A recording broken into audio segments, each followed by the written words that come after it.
Welcome back to our channel అని ఇవాళ day 6 of our 90 days free EPF course.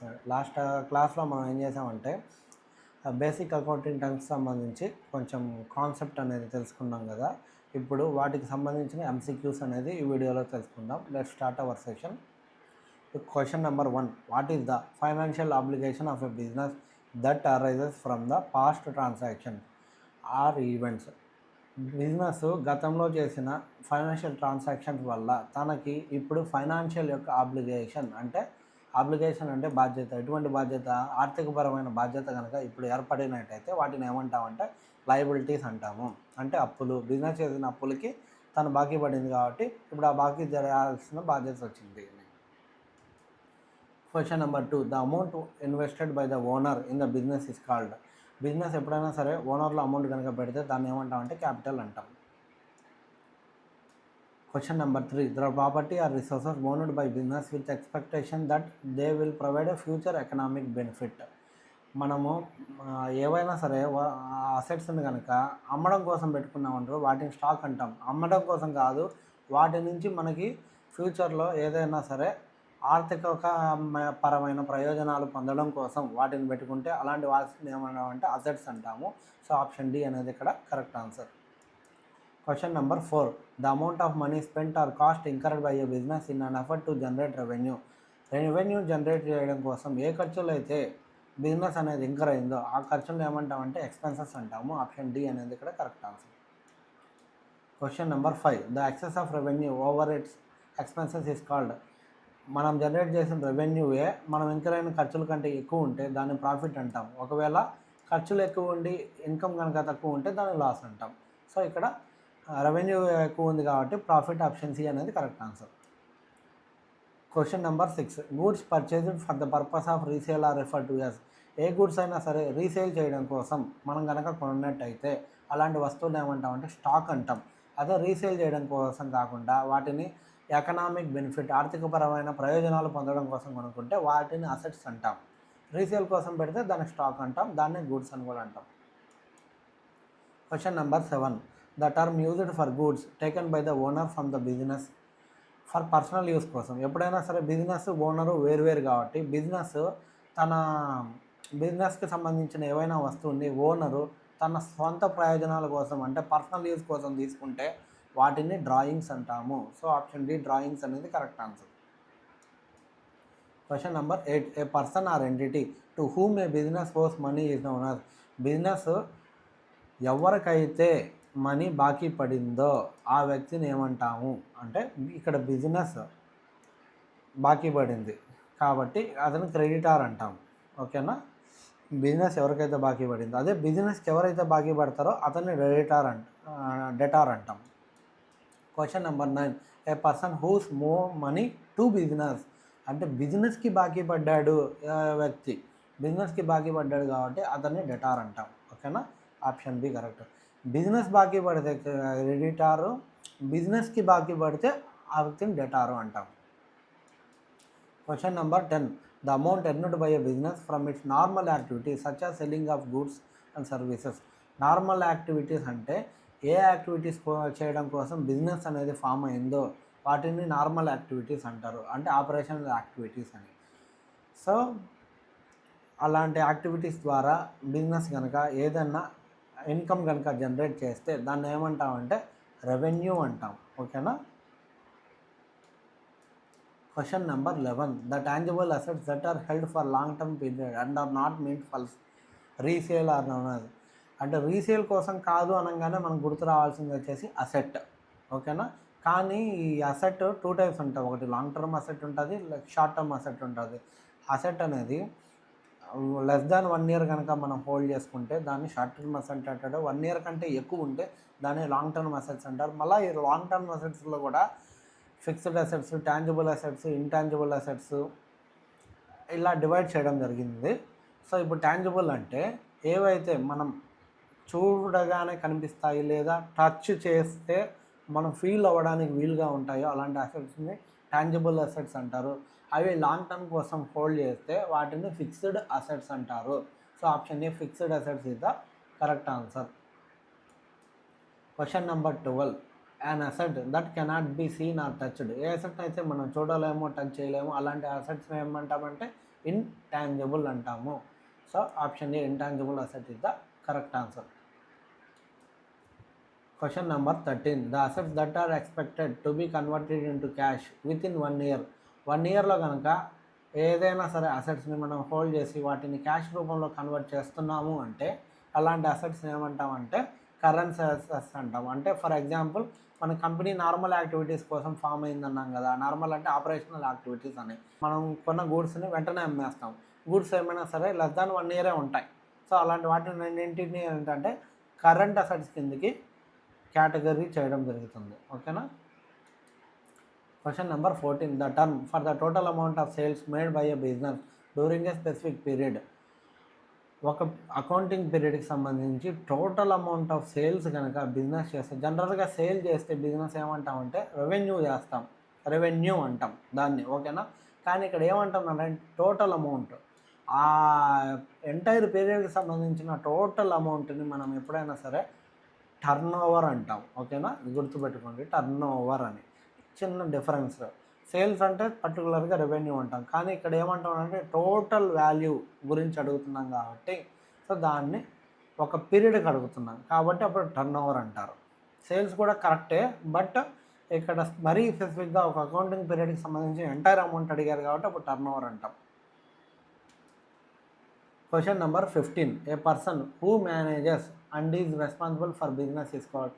ఒక బిజినెస్ని ఎవరైతే మేనేజ్ చేస్తున్నారో ఆ బిజినెస్కి సంబంధించి ఎవరిదైతే రెస్పాన్సిబిలిటీ బాధ్యత అనేది వహిస్తున్నాడో ఆ వ్యక్తిని ఏమంటామంటే ఓనరే కదా. ఏ బిజినెస్కైనా రెస్పాన్సిబిలిటీ తీసుకుంటుంది.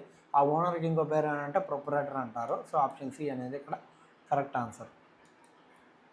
Question number 16. The value of goods remaining unsold at the end of accounting period. మామూలుగా గూడ్స్ని ఏమంటామంటే అమ్మడం కోసం పెట్టుకుంటాం కదా. కానీ మనం ఎప్పుడైనా సరే ప్రాఫిట్ ఉందా లాస్ ఉందా అని ఒక అకౌంటింగ్ పీరియడ్ వైజ్ మనము ఫైనాన్షియల్ స్టేట్మెంట్స్ అనేది ప్రిపేర్ చేస్తాం. అకౌంటింగ్ పీరియడ్ ఎండ్ అప్పటికి ఏవైనా సరే గూడ్స్ కనుక మనకు మిగిలిపోయి ఉంటే వాటిని ఏమంటామంటే క్లోజింగ్లో మిగిలిపోయిన గూడ్స్ని ఏమంటాం జనరల్గా స్టాకు లేదా ఇన్వెంటరీ అంటాం. కాకపోతే ఇవి మన అకౌంట్స్ పీరియడ్ అనేది క్లోజ్ చేసేటప్పుడు మిగిలిపోయినాం కాబట్టి అలాంటి స్టాక్ని ఏమంటామంటే క్లోజింగ్ స్టాక్ అంటాం. సింపుల్గా చెప్పాలంటే క్లోజ్ చేసేటప్పుడు మిగిలిపోయిన స్టాక్ కాబట్టి closing stock. Question number 17. The reduction in the value of an asset over a time due to wear and tear observance or use is called. అంటే ఏదైనా మనం ఒక అసెట్ పెట్టుకున్నాం, అదేమంటే కాలక్రమేణా దాని యొక్క ఒరిజినాలిటీని అంటే కొన్నప్పుడు ఎలా ఉందో అది కాలం గడిచే కొద్దీ దాని యొక్క వాల్యూ మెల్లమెల్లగా తగ్గిపోతూ ఉంటుంది. దాని దేనివల్ల తగ్గిపోతుంది అంటే ఎక్కువ కాలం ఉండడం వల్ల లేదా దాన్ని వాడుతూ ఉండడం వల్ల ఆ అసెట్ యొక్క వాల్యూని ఏదైతే తగ్గిపోతుంటుందో దాన్ని ఏమంటారో అండి. ఆప్షన్ డి డిప్రిషియేషన్ అంటాము. డిప్రిషియేషన్ అంటే తరుగుదల అని దాని మీనింగ్. అంటే అసెట్ తన యొక్క వాల్యూని కోల్పోతే దాన్ని డిప్రిషియేషన్ అంటాం. Question number 18. The amount due from the customer for goods sold or services rendered on credit is known as. ఇప్పుడు బిజినెస్ ఏం చేసిందంటే క్రెడిట్గా అంటే అప్పుగా ఒక కస్టమర్కి ఏం చేసిందంటే ఏవో గూడ్స్ లేదా సర్వీసెస్ అందించింది. అప్పుడు ఆ కస్టమర్ ఏం చేయాలి, ఆ బిజినెస్కి కొంత అమౌంట్ ఇవ్వాలి. ఓకేనా. ఇవ్వాలి కాబట్టి దాన్ని అమౌంట్ రిసీవబుల్ అంటాం. యాక్చువల్గా వచ్చేసి అమౌంట్ రిసీవబుల్ అంటాము. కాకపోతే ఇది ఇవ్వాలి కాబట్టి మనం బుక్స్లో ఏమైనా సరే అకౌంట్స్ రూపంలో రిప్రజెంట్ చేస్తాం కాబట్టి ఈ కస్టమర్ అకౌంట్ అనేది మనకి రిసీవబుల్ కాబట్టి ఇది అకౌంట్స్ రిసీవబుల్ అంటాము. దీనికే మామూలుగా ఏమంటాం అంటే బిల్స్ రిసీవబుల్ అని కూడా అంటాము. ఓకేనా. అదే ఈ కస్టమర్ పాయింట్ ఆఫ్ వ్యూలో చూస్తే ఇది అతనికి అకౌంట్స్ పేయబుల్ లేదా బిల్స్ పేయబుల్ అంటాము. ఓకేనా. బిజినెస్ పాయింట్ ఆఫ్ వ్యూలో చూస్తున్నాం, బిజినెస్కి రావాలి కాబట్టి రిసీవబుల్. అదే బిజినెస్ పే చేయాల్సి వచ్చిందనుకో payable, accounts payable. Question number 19. The amount a business owes to its supplier for goods or services purchased on credit. ఇప్పుడు బిజినెస్ ఏదైనా ప్రోడక్ట్ తయారు చేయడం కోసం కొన్ని ముడి సరుకులు కొంటుంది కదండి, రా మెటీరియల్స్. ఇలా కొన్నిన్న సరుకులను అప్పుగా కొనిందనుకో అప్పుడు బిజినెస్ ఏమవుతుంది, తన యొక్క సప్లయర్స్ అంటే ఆ రా మెటీరియల్ ఎవరైతే సప్లై చేసి ఉంటారో ఆ వ్యక్తికి బిజినెస్ అనేది బాకీ పడింది కదా. కాబట్టి బిజినెస్ బాకీ పడింది కాబట్టి ఇప్పుడు ఏంటంటే బిజినెస్ పాయింట్ ఆఫ్ వ్యూలో ఇది అకౌంట్స్ వేయబుల్. అదే ఆ సప్లయర్ పాయింట్ ఆఫ్ వ్యూలో చూసుకుంటే అది అతనికి అకౌంట్స్ రిసీవబుల్ అంటారు. సప్లయర్ పాయింట్ కానీ ఇక్కడ మనం ఎప్పుడైనా బిజినెస్ పాయింట్ ఆఫ్ వ్యూలోనే చూస్తాం మన అకౌంటింగ్ పర్స్పెక్టివ్లో. బిజినెస్కి ఇది accounts payable. Question number 20. The process of entering transactions in to the books in a chronological order. మనం ఏదైనా సరే ఒక ట్రాన్సాక్షన్ ఎప్పుడైనా సరే బుక్స్లో ఏం చేస్తాం, రికార్డ్ చేస్తాం. ఈ రికార్డ్ ఎలా చేస్తాము, ఇప్పుడు మనకి ఒక మంత్లో 30 డేస్ ఉన్నాయనుకో, మనం ఆ నెల అంతా అయిపోయినాక 30వ తేదీ జరిగిన దాన్నేమో స్టార్టింగ్లో పెట్టి, 1వ తేదీ జరిగిన దాంట్లోనేమో మిడిల్లో ఎక్కడో పెట్టి, 10వ తేదీ జరిగిన దాన్నేమో లాస్ట్లో పెడితే ఎలా ఉంటుంది, మనకు క్లమ్జీగా ఉంటుంది. పైగా ట్రాన్సాక్షన్ మనకు గుర్తుండాలంటే ఏ రోజు ట్రాన్సాక్షన్ ఆ రోజు రికార్డ్ చేసుకుంటూ పోవాలి కాబట్టి దాన్ని ఒక డేట్ వైజ్ రికార్డ్ చేసుకుంటామండి. ఆ డేట్ వైజ్ చేసే పద్ధతిని ఏమంటారంటే క్రొనాలజికల్ ఆర్డర్ అంటారు. సో ఇలా రికార్డ్ చేసే ప్రాసెస్ని ఏమంటారు అన్నాయి. రికార్డ్ చేసే బుక్ని ఏమంటామంటే జర్నల్ బుక్ అంటాము. రికార్డ్ చేసే ప్రాసెస్ని ఏమంటామంటే జర్నలైజింగ్ అంటాము. So option D, journalizing is the correct answer. Journalizing అంటే ప్రాసెస్ ఆఫ్ రికార్డింగ్ అని. Question number 21. The book of original entry where transactions are first recorded. First ఎప్పుడు ట్రాన్సాక్షన్స్ అన్నీ ఎక్కడ రికార్డ్ చేస్తామంటే జర్నల్ అనే బుక్లో చేస్తాం కదా. So option A, journal is the correct answer. Question number 22. A summary of all ledger accounts with their debit and credit balance. Summary అన్నాము, ledger అకౌంట్స్కి సంబంధించిన బుక్స్ అకౌంట్స్ అన్నిటినీ డెబిట్లు క్రెడిట్ల రూపంలో మనం చూపిస్తున్నామంటే దాన్ని ట్రయల్ బ్యాలెన్స్ అంటారు. ట్రయల్ బ్యాలెన్స్ అనేది summary of all ledger accounts యొక్క balances. Question number 23. Financial statement that shows a company's financial position. బిజినెస్కి సంబంధించిన ఫైనాన్షియల్ పొజిషన్ ఎనీ టైంలో చూపిస్తుంది అంటే ఫైనాన్షియల్ పొజిషన్ ఎప్పుడైనా చూపించేది వచ్చేసి బ్యాలెన్స్ షీట్. అదే మన ప్రాఫిట్ అండ్ లాస్ని చూపించేది income statement. Question number 24. The financial statement that reports A companies revenue, expenses, gains and losses. సింపుల్గా చెప్పాలంటే మనకు కంపెనీకి సంబంధించిన ప్రతిదీ చూపించేది. అంటే రెవెన్యూస్ ఏమన్నా వస్తున్నాయి, ఖర్చులు ఎంత దగ్గర అవుతున్నాయి, దాని ద్వారా మనం ప్రాఫిట్ సంపాదించామా, లాస్ సంపాదించామా, ఏది చూపిస్తుందండి, ప్రాఫిట్ అండ్ లాస్ అకౌంట్ చూపిస్తుంది. దానికి ఇంకో పేరు ఏంటంటే ఇన్కమ్ స్టేట్మెంట్ అంటారు. ఓకేనా, ఆప్షన్ ఏ అనేది ఇక్కడ మనకి correct answer. Next question number 25. The total sales minus cost of goods souls. మనకి టోటల్గా కంపెనీ వచ్చేసి కొన్ని సేల్ చేసిందండి. ఈ సేల్ చేసిన దాంట్లో నుంచి కాస్ట్ ఆఫ్ గూడ్స్ అనేది మైనస్ చేసేసాం. అప్పుడు వచ్చే ప్రాఫిట్ ఏంటి అని అడుగుతున్నారు. అసలు కాస్ట్ ఆఫ్ గూడ్స్ సోల్స్ అంటే ఏంటి? ఇప్పుడు మనము సేల్ చేస్తున్నామంటే ఏదో ఒక వస్తువుని సేల్ చేస్తున్నాం కదా. ఆ వస్తువు మనకి ఎక్కడి నుంచి వచ్చింది?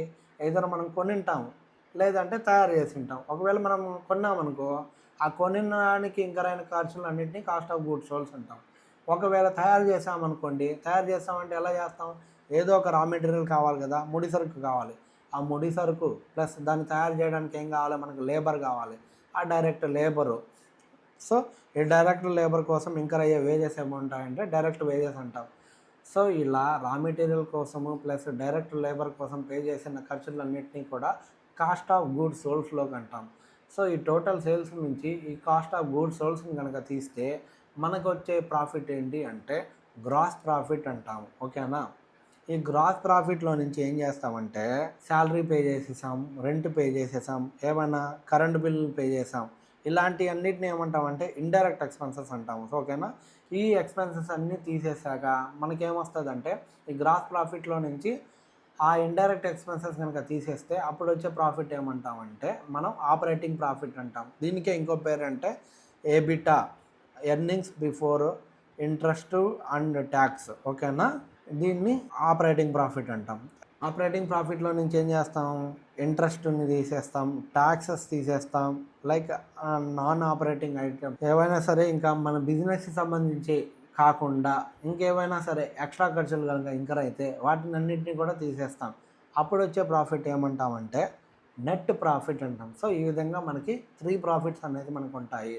ఓకేనా, సో ఇక్కడ మనకి అడిగింది ఏంటంటే డైరెక్ట్ ప్రాఫిట్ అడిగారు. డైరెక్ట్ సేల్స్లో నుంచి డైరెక్ట్ కాస్ట్ ఏవైతే డిడక్ట్ చేస్తామో అప్పుడు వచ్చే ప్రాఫిట్ ఏంటంటే గ్రాస్ ప్రాఫిట్ అంటాం. Question number 26. Money that is owed to a business represented by a formal written promise to pay. ఇప్పుడు బిజినెస్కి ఎవరైనా సరే బాకీ పడ్డారు కదా, ఆ వ్యక్తిని ఏమంటారు అంటే డెటార్ అంటారు. అది వచ్చేసి బిజినెస్కి ఏంది? అసెట్, అంటే బిజినెస్ రావాల్సింది కాబట్టి. సరే రావాల్సింది ఏదైనా సరే మనం రిసీవబుల్ అంటాం. కానీ ఇలా రావాల్సిన దాన్ని ఎలా రాసుకుంటాం? రేపు అతను ఇస్తాడో ఇవ్వడో మనకు తెలియదు కదా. సో దాన్ని ఒక ఫార్మల్ రిటర్న్ ప్రామిస్గా రాసుకుంటాం, అంటే లైక్ ప్రామిసరీ నోట్ రూపంలో రాయించుకోవడం జరుగుతుంది అనుకుంటాం. సో అప్పుడు ఏమవుతుందంటే అది బిజినెస్కి ఏమవుతుంది, మనం ఏ ఎంట్రీ అయినా సరే బిజినెస్ పాయింట్ ఆఫ్ వ్యూలో చూసుకుంటాం కాబట్టి బిజినెస్కి అది రావాల్సింది, ఓకేనా, రావాల్సింది కాబట్టి దాన్ని ఏమంటామంటే బిల్స్ రిసీవబుల్ అంటాం, ఓకేనా. బిజినెస్కి రావాల్సింది ఒక బిల్లు రూపంలో రాసుకున్నాం కాబట్టి దాన్ని ఏమంటామంటే బిల్స్ రిసీవబుల్ అంటాం. Question number 27. A formal written promise made by a డెటర్ to pay certain some of money to the creditor an a specified date is called. ఇందాకనే మనం క్వశ్చన్ నెంబర్ 26లో చూసాం కదా, ఒక బిల్లు రూపంలో రాసుకుంటాం కదా, అది బిజినెస్కి రావాల్సింది కాబట్టి బిల్స్ రిసీవబుల్ అంటాం. బిల్ రూపంలో రాస్తాం కదా, ఆ రాయడాన్ని ఏమంటాము అంటే ఆ బిల్లుని ఏమంటామంటే ఒక ప్రామిసరీ నోట్ అంటాం, ఓకేనా. So option A promissory note అనేది correct answer. Question number 28. The term for the document that provides evidence of a transaction. మనం బుక్స్లో ప్రతి ఒక్క ట్రాన్సాక్షన్ని జర్నల్ బుక్లో రికార్డ్ చేసుకుంటాం కదా, ఎలా రికార్డ్ చేసుకుంటాం, దానికి ఒక ప్రూఫ్ కావాలి కదా. ప్రూఫ్ అంటే ఏంది, ఎవిడెన్స్ అంటాం. ఆ ఎవిడెన్స్ని ఏంటి అంటారంటే ఏదో ఇన్వాయిస్ కానీ, సేల్స్ మెమో కానీ, క్రెడిట్ మెమో కానీ, క్యాష్ మెమో కానీ, లేదా ఏదైనా వీటిని ఏమంటామంటే ఏదో డాక్యుమెంట్స్ లేదా ఓచర్ అంటాం. సో ఆప్షన్ బి ఓచర్ అనేది ఇక్కడ correct answer. Question number 29. The account that shows the owners investment in the business and any changes to it. మామూలుగా ఓనర్ యొక్క ఇన్వెస్ట్మెంట్ బిజినెస్లో ఏంటంటే క్యాపిటల్ అంటాం. ఈ క్యాపిటల్ వచ్చేసి అతను యాడ్ చేస్తే పెరుగుద్ది, అతను తీసేస్తే తగ్గుద్ది కదా. సో ఇతని యొక్క చేంజెస్ అన్నిటిని మనం ఏమైందంత లెడ్జర్ బుక్స్లో అకౌంట్ రూపంలో మెయింటైన్ చేస్తాం. ఆ అకౌంట్ని ఏమంటామంటే క్యాపిటల్ అకౌంట్ అంటాము. సో ఓనర్కి సంబంధించిన ప్రతి ఒక్క ఇన్వెస్ట్మెంటు, విత్డ్రావల్స్, ఇనిషియల్ ఇన్వెస్ట్మెంటు అన్నిటినీ కూడా మనం ఈ క్యాపిటల్ అకౌంట్లో మనము రికార్డ్ చేస్తూ ఉంటాం. Question number 30. The portion of an expenses that has been paid in advance. మామూలుగా మనం ఇంకర్ అయ్యే వాటిని ఏమంటామంటే ఎక్స్పెన్సెస్ అంటాం. ఈ ఎక్స్పెన్సెస్ని ఏమంటామంటే ప్రాఫిట్ అండ్ లాస్ అకౌంట్లో డెబిట్స్ చూపించుకుంటాం. కాకపోతే ఇక్కడ ఏంటంటే మనం అడ్వాన్స్గా పే చేసేస్తున్నాం, అంటే జరగని దాన్ని ఆల్రెడీ మనం ముందుగానే ఫర్ ఎగ్జాంపుల్ మనం ఏదైనా షాప్ రెంట్కి తీసుకున్నాము, తనకి ఓనర్ ఏం చేస్తాడు, మనకు అడ్వాన్స్ అడుగుతాడు. అడ్వాన్స్ 1 year అడ్వాన్స్ ఇవ్వండి, 6 months అడ్వాన్స్ ఇవ్వండి అని. అంటే సపోజ్ ఒక 1 year అడ్వాన్స్ మనం పే చేసామంటే 1 year అని మనం ఇంకా ఆ షాప్లో నివసించక ముందే మనం దానికి సంబంధించిన అమౌంట్ని అడ్వాన్స్ రూపంలో పే చేస్తున్నాం కాబట్టి ఇది బిజినెస్కి ఏంటంటే రిసీవబుల్. అదే ఓనర్ పాయింట్ ఆఫ్ వ్యూలో ఇది ఏంటంటే లయబిలిటీ. ఓనర్ ఎప్పుడైనా సరే బిజినెస్కి ఇవ్వాల్సి వచ్చింది. ఇక్కడ బిజినెస్ అనేది అడ్వాన్స్గా పే చేసేస్తుంది కాబట్టి దాన్ని ప్రీపెయిడ్ అంటాము. దేనికోసం పే చేస్తుంది అంటే జరగని ఒక ఎక్స్పెన్స్ కోసం పే చేస్తుంది కాబట్టి దీన్ని ప్రీపెయిడ్ ఎక్స్పెన్స్ అంటారు, ఓకేనా. ఇది బిజినెస్కి సంబంధించి ఇది అసెట్, కరెంట్ అసెట్ అంటారు మనకి స్పెసిఫిక్గా చెప్పాలంటే. సో ఆప్షన్ బి అనేది మనకి ఇక్కడ కరెక్ట్ ఆన్సర్. ఈ వీడియో అనేది ఇంతటితో ఎండ్ చేస్తున్నానండి. ఈ వీడియో కనుక మీకు నచ్చినట్టయితే please like, share and subscribe. మళ్ళీ మనం నెక్స్ట్ వీడియోలో కలుసుకుందాం. Thank you for this session.